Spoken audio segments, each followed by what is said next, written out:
L'aventure de la mobilité électrique à la ville d'Aix-en-Provence a commencé il y a environ une dizaine d'années. La première innovation qu'on a pu mettre en place, c'est la diabeline. En fait, un transport en commun d'une petite capacité, habilité à passer dans l'aire piétonne notamment et à circuler partout dans la ville d'Aix-en-Provence.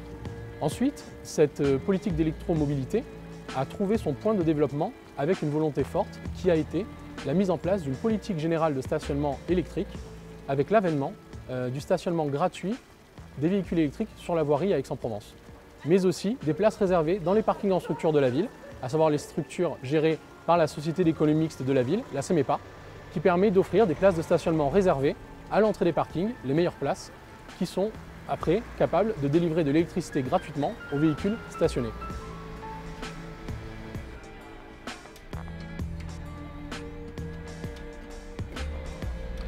On a voulu développer le véhicule électrique parce qu'il y avait une notion de liberté. Une notion de liberté en termes de déplacement, en termes de mode de vie. C'est-à-dire qu'en fait, ce qui se passe, c'est qu'on est dans un territoire qui est un petit peu contraint.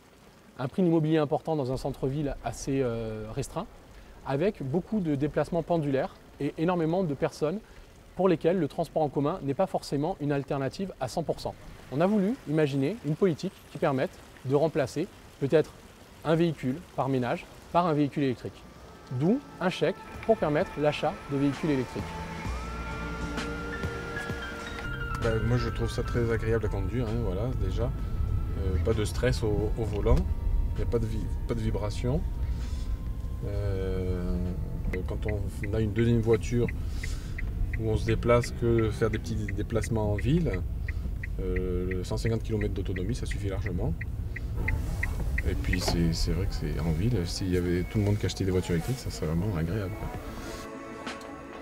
Les projets de demain pour la ville d'Aix-en-Provence, c'est d'abord un projet à court terme.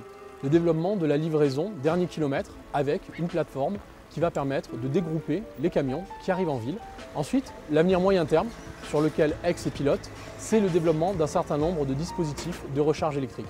La ville de demain, la ville intelligente, elle sera électrique et ce sera celle qui permettra de recharger un maximum de véhicules dans un maximum d'endroits en rationalisant à la fois les dépenses mais aussi l'espace.